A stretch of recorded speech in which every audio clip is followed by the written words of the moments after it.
రెండో ఇష్యూ ఏంటంటే ఉభయ సభల సభ్యులను ఉద్దేశించి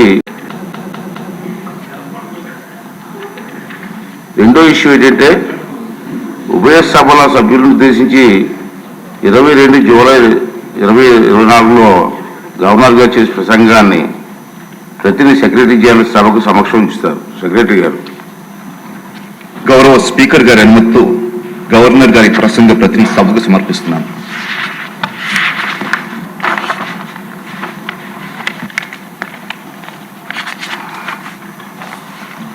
నెక్స్ట్ ఇష్యూ గవర్నర్ ప్రసంగానికి ధన్యవాదాలు తెలిపే తీర్మానానికి సవరణలు ఈ ఉదయం 11 గంటల వరకు శాసన వ్యవస్థ సెక్రటరీ జనరల్గా అందించవచ్చు. పూర్తి ఇష్యూ ఏంటంటే గౌరవ సభ్యులందరూ కూడా విషయం గమనించాలి. మంత్రులకు అధికారులకు ప్రశ్నోత్తరాలు సిద్ధం కావడానికి సాధారణంగా 10 days ముందు ఇవ్వాల్సిన అవసరం ఉంది మనకి. ఏంటంటే ఈ ఇన్ఫర్మేషన్ అంతా గ్యాదర్ చేయడానికి. సరే ఈ సెషన్లో మన టైం ఇవ్వలేకపోయాం కాబట్టి కొంచెం డిలే ఇన్ఫర్మేషన్ రావడంలో ఇబ్బంది అయింది. నెక్స్ట్ టైం నుంచి అటువంటి ఇబ్బంది లేకుండా చేస్తాను నేను.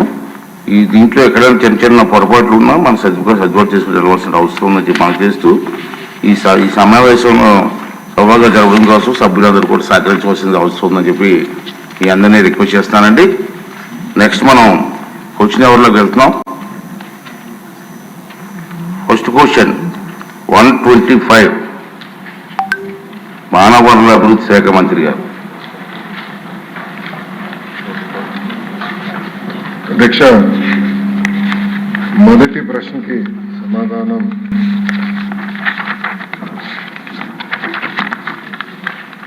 మొదటి విడత కింద 15,713 పాఠశాలల్లో ఈ కార్యక్రమం చేపట్టడం జరిగింది. కానీ మొదటి విడత పూర్తి చేసడానికి ఇంకొక 880 లక్షల రూపాయలు అవసరం ఉంది. రెండో విడత కింద 22,311 పాఠశాలలో పనులు చేపట్టడం జరిగింది. కానీ ఇది కూడా పూర్తి చేసేదానికి 3,907.75 కోట్ల రూపాయలు అవసరం ఉంది.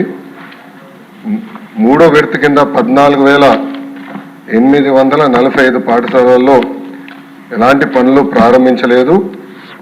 ఆ పాఠశాలలో ఈ కార్యక్రమం పూర్తి చేసేదానికి 3,088 కోట్ల రూపాయలు అవసరం ఉంది. రెండో ప్రశ్న వివరాలు. నిధులు కేటాయింపులు ఖర్చులు ఎనెక్షర్ 1లో జతపరిచాం. మూడో ప్రశ్నకి సమాధానం. గత ప్రభుత్వం 900 కోట్ల రూపాయలు పెండింగ్ బిల్స్ పెట్టడం జరిగింది. ఈ కార్యక్రమం పూర్తి చేసడానికి 7,877 కోట్ల రూపాయలు అవసరం ఉంది. గత ప్రభుత్వం ఈ కార్యక్రమాలను చేపట్టిన ప్రభుత్వ పాఠశాలల్లో 72,117 విద్యార్థుల సంఖ్య తగ్గటం కూడా జరిగింది.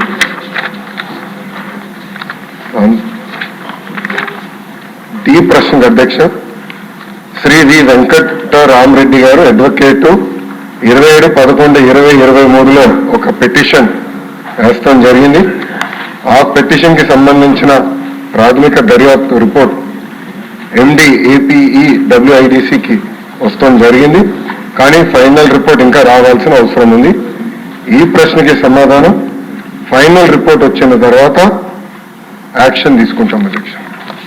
శ్రావణ్ కుమార్ గారు.